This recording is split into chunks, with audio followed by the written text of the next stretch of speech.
Hello and welcome to another edition of Ecosphere. I'm Mary Kanu. Now, climate change is one of the most serious environmental threats facing farmers worldwide. It affects agriculture in several ways, including its direct impact on food production. Agriculture and other land use activities account for over 25% of greenhouse gas emissions and devastating natural capital losses, deepening rural poverty and increasing vulnerability to climate change impact. A report by the United Nations shows 800 million people go hungry, while over 2 billion are overweight or obese, while 500 million smallholder farmers live under the poverty line. I'm now being joined on the program by Suleiman Ariwebu, Executive Secretary, Human and Environmental Development Agenda, Heather Resource Center. Thank you for joining me on the program. Now, for the last 2 decades or so, there has been a constant changing pattern of the weather, and this has been affecting agricultural products continually. Farmers have been accused of not forecasting and adopting new ways of ensuring the availability of food crops. Now, do you think farmers are partly to blame for the unavailability of food in the country? All right, thank you. My assumption is that we are talking climate change. And the truth about climate change is that, well, of course, you can only speak for the time you have experienced. We can all speak for the time we have experienced. But really, in recorded history, climate change has been with us for millennia. Climate will always change at some point. What has been worrisome in the last couple of 100 years, especially since the Industrial Revolution, is the fact that human activities have accelerated, escalated the rate at which climate change happens. So it's what is called anthropogenic activities, our emissions into the atmosphere that reduces the capability of the earth to regulate the temperature, to regulate the rays of the sun as it affects every aspect of our lives, which is leading to increase in average global temperature and is disrupting our weather system the way we used to know it, our water cycle the way we used to know it, and quite many things, even our food cycle. But your question specifically says whether farmers, are partly to blame for food insecurity. I totally would not align with that. The truth is that our farmers have been the most consistent part of our lives. Now, what do I mean by that? These are a crop of people who, through thick and thin, whether they make profits or not, whether they survive or not, they have committed themselves to providing the food we eat. Especially in Africa, and particularly in Nigeria, over 70% of the food we eat is estimated to come from those, in quote, poor farmers in the rural areas, in the peri-urban areas, people who are called small, older farmers who are doing their best to ensure that something gets to the market. Why I said they have been the most faithful among us is that every aspect of this society, for instance, goes on strike, no matter how essential their service is. So resident doctors are on strike tomorrow. We have had a situation in this country where even the police went on strike. The teachers go on strike. Transporters go on strike. All sorts of people go on strike in this country. Judiciary workers went on strike. The farmers have never gone on strike. Just imagine that farmers were the ones who have been on strike since the last a month or thereabout, at the thick of the harvest season, which is where we are now. Imagine if our farmers decide not to go to farm. So imagine what would then happen to us in the next couple of months. There will be massive food shortage. So farmers are not to blame.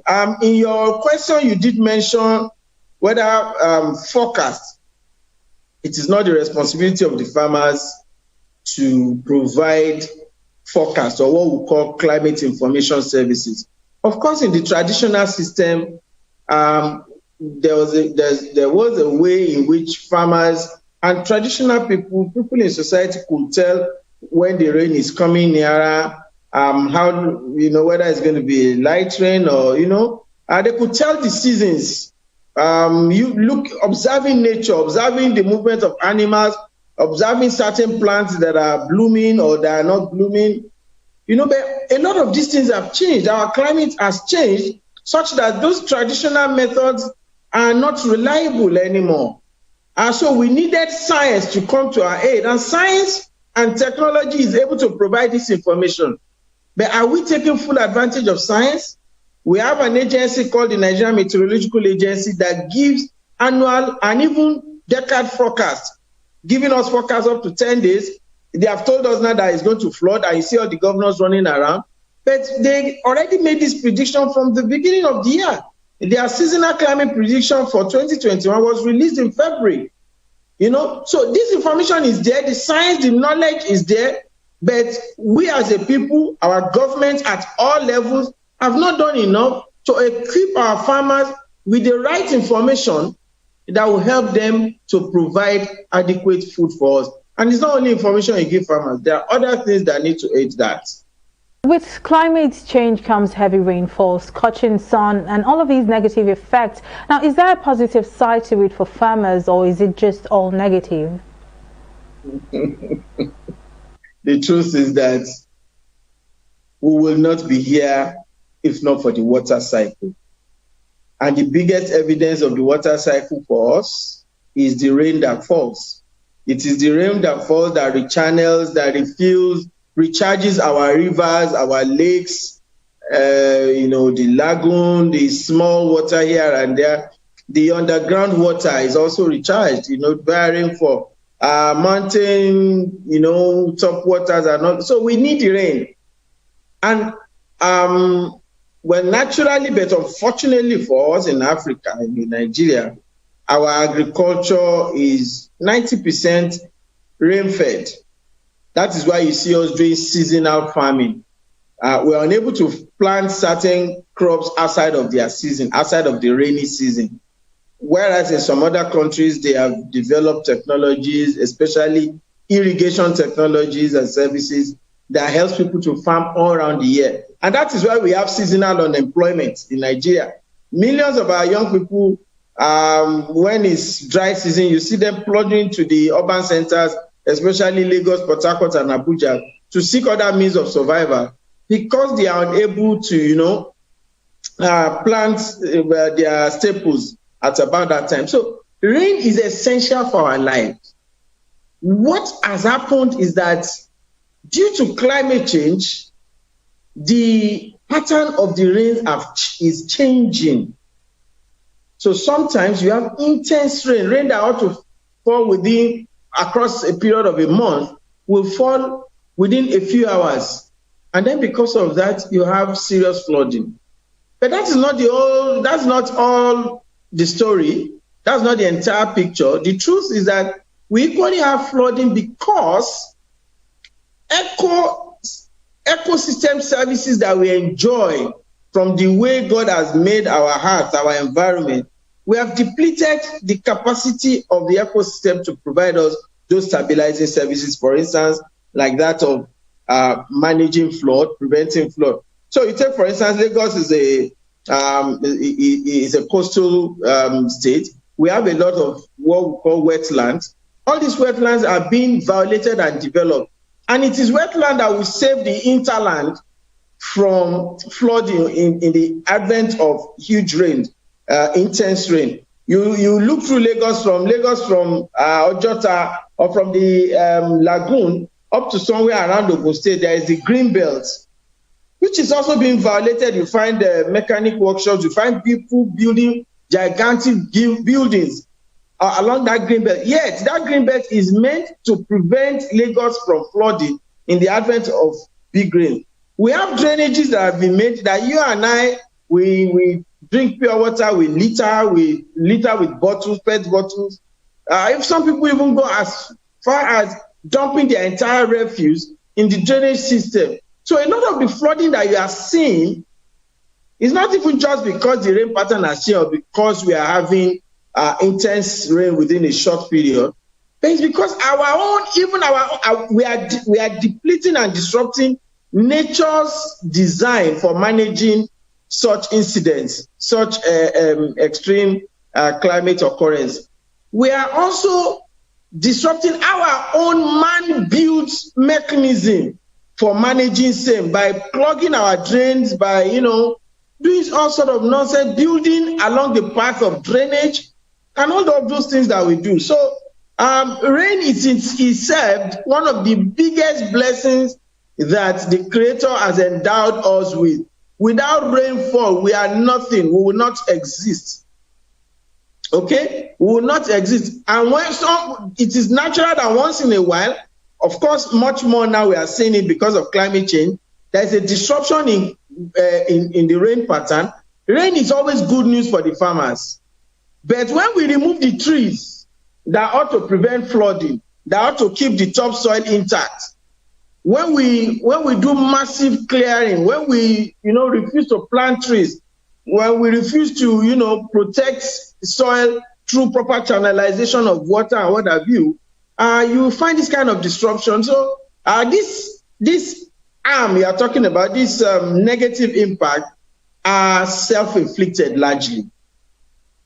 At the last climate conference, that is the Intergovernmental Panel on Climate Change, the government and private unions were accused of not responding as they should to issues regarding climate change. Now, is the Nigerian government doing enough regarding the environmental degradation and agriculture? Well, the truth is that globally, governments are not doing as much as they should. And that's what the Intergovernmental Panel on Climate Change report have stated. And it's not rocket science to note that you take Nigeria, you take any of our cities, and you look at, for instance, I give you an example that the flooding that we are supposed to expect have been predicted since February. But as typically, our state government did not jump into action until late August, when it became imminent. And you've seen what happened, even in Abuja, at the federal capital. There have been flooding that have claimed up to 4 lives and destroyed property worth millions. And it has happened in other states. So we are not doing enough, one. So when we talk about doing enough, there are 4 categories of things that we are missing out on. The first is that we in this part of the world are least responsible for the climate change that the world is experiencing now. Developed countries are much more responsible for it. And so we needed their commitment to both policies and actions that will at least help us to reduce the increasing average global temperature. We are not getting this commitment, and we are not using our might. We are not coming together, to use our might to get these commitments, from these developed countries. We are most vulnerable. Now, our vulnerability is as a result of so many, is as a result of our geographical location, is as a result of our lack of infrastructure, is as a result of the level of development that we are at, is as a result of poor governance. So we need to do a lot more. We need to climate-proof our development. We need to think of the future. When you are building a school in a community, imagine in the case of flooding or some other extreme weather event, how would that facility you are putting there be a source of succor to the people, a rallying point? How will it provide service? How will it provide shelter? There are so many things we needed to do. You want to build a bridge in a community, is it erosion prone? Have you dealt with the erosion before spending billions to build a bridge that could then be washed away eventually? So when you look at that, you say government is still not doing enough. Nigeria as a country committed ourselves to reducing our emissions through reducing gas flaring.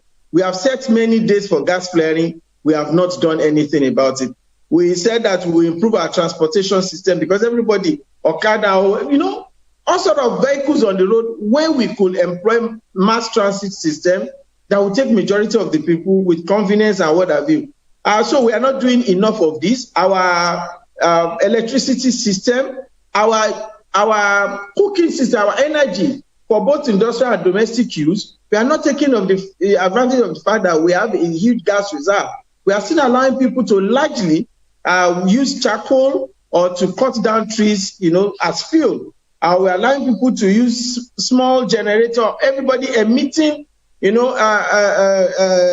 greenhouse gases into it. So in that regards, we are not doing enough. And then when you now come to what we are doing in terms of agriculture, we are not supporting our farmers enough. The science is there. The knowledge is there to help with varieties of crops, for instance, or even varieties of livestock that will be more resilient to the local climate, that will be more productive and helpful for the farmers.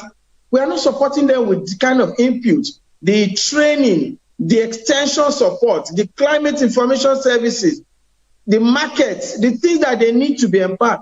One of the things that I would like to mention that is most significant is the fact that Africa and Nigeria is now further disempowered by the fact that a lot of the resources that we legitimately have that ought to help us to fast track our development, to climate-proof our economy, climate-proof our infrastructure, to follow a better way to development is being lost to illicit financial flow out of Africa. You have multinational companies coming here who evade tax. You have some of them helping Nigerians to steal money from the country and hide in investment of properties in developed countries. A lot of what we ought to use, the little we ought to use to better our lives, to cope better, to adapt better to the realities of climate change is even being stolen. It's been denied from the people. With the continued adoption of the traditional method of farming, is this enough to guarantee food sufficiency, or what can farmers do to improve Farmers themselves? are doing the little that they can within what is available to them. Our agriculture is still largely subsistence. And when we say agriculture is subsistence, or small scale or non-mechanized, this is not the problem of farmers. It is a question of what is our national philosophy about producing the food that we need, about producing the food that we need to eat, that we need for industrialization, that we need for export. It is a function of, if this is a priority for us. For instance, this current administration has been making a whole lot of noise about diversifying the economy, and agriculture is the number one candidate, and rightly so too, because we are quite endowed in spite of all that I've said. However, we have refused to invest in proper mechanization. We have refused to invest in adequate research. We have refused to invest in knowledge development and extension support for the farmers.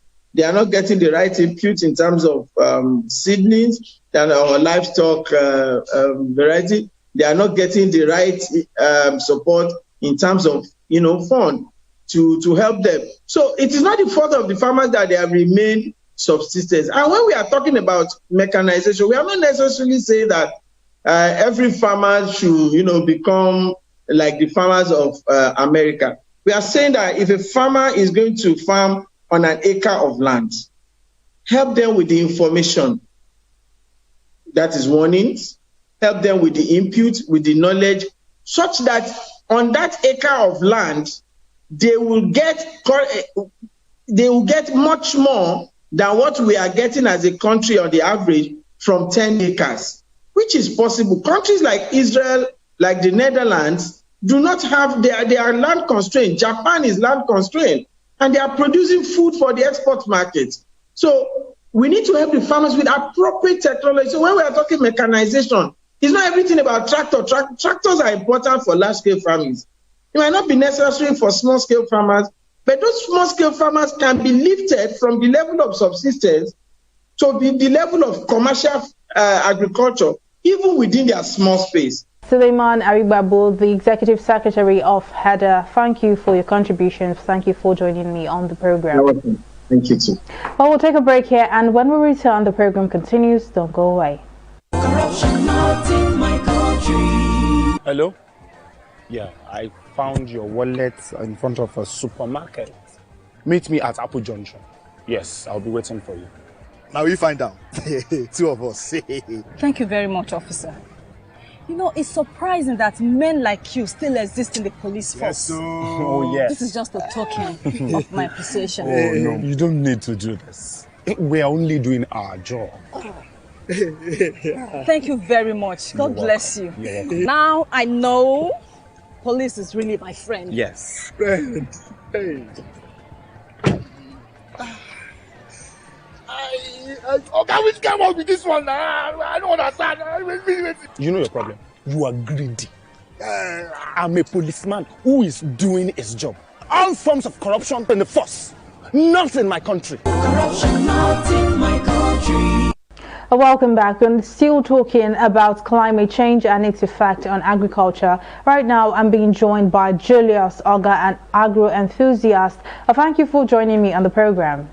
And now I'll begin by asking the same question I asked the previous guest on the program. Now, farmers have been accused of not foresighting, especially with the constant red alerts on climate change and environmental degradations. They have also been accused of not adopting new methods of ensuring the availability of food crops and produce yearly. Now, do you think farmers are partly to blame for the insufficient availability of food in the country? Farmers should not take the blame for the insufficient availability of food.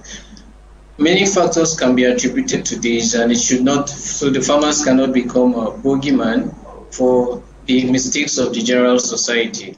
Government policies, other environmentally degrading practices we have adopted are all responsible for what is besetting our society today.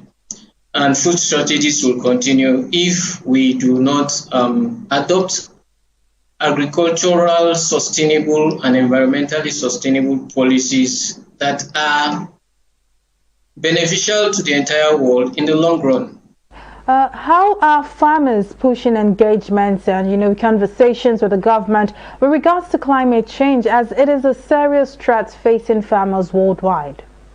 Well, I would say collaboration is the way to go. Collaboration in the sense that government is the biggest stakeholder with the force to galvanize activity in every sector you can think of.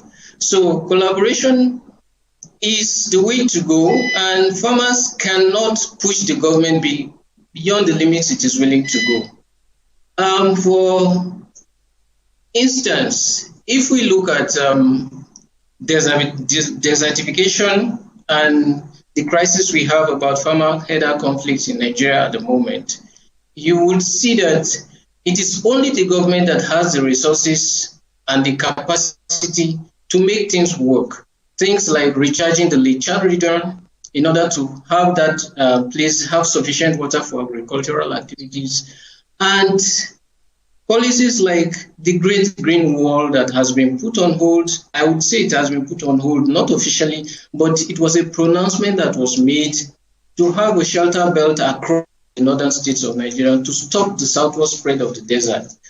I say it has been halted because right now the policy is there, nothing is being done about it. Herders continue to migrate southwards in search of pastures.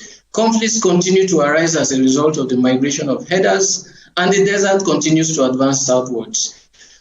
So if the northern Nigeria, for instance, has the largest landmass in the entire country, and that landmass is arable, that landmass is getting degraded by environmental degradation, is getting unsustainable, is becoming too hot for livestock and for farming activities. But government has the power to make sure that they establish this shelter belt that will create a great green wall of vegetation that can encourage farmers to grow crops and herders to stay within their regions and rear their livestock. This is the extent to which farmers can go by forming pressure groups and pressurizing the government to do things that will, lead to better capacity for us to have an environment that can sustain the production of food. We are well aware, every one of us, of the security challenges being faced in the country, bandits attacking farmers and all of these killings. Now, how badly has planting and harvesting been affected, amidst this insurgency in the country?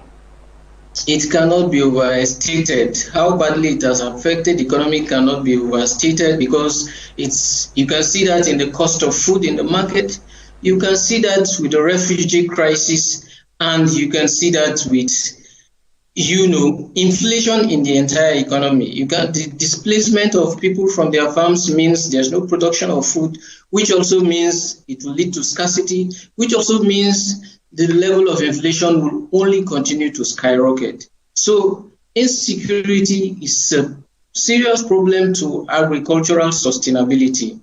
If security is contained, if this insecurity is contained, people can stay within their communities and grow food, and the price of food will continually drop to a level where we have a sustainable macro and microeconomy. Okay, so there is a decline in access to food, and according to the United Nations in 2020, up to 811 million people in the world faced chronic hunger, and about 2.37 billion people did not have year-round access to adequate food. Now, what can the government do to ensure food security and sufficiency, and how can a balance be created to eradicate hunger? All right, like I stated before, we need to address the issue of insecurity, and we need to redouble the effort at creating alternative food sources and sustainable food reserves. We have a national food reserve that I don't know how it gets solved at this moment when there is no production of grains. There's supposed to be a national reserve for grains. Government should encourage sustainable agro practices and give farmers more incentives. The solution to farmer header clashes must also be found, and it should be a sustainable one. And there is no overstating the importance of the creation of cottage industries.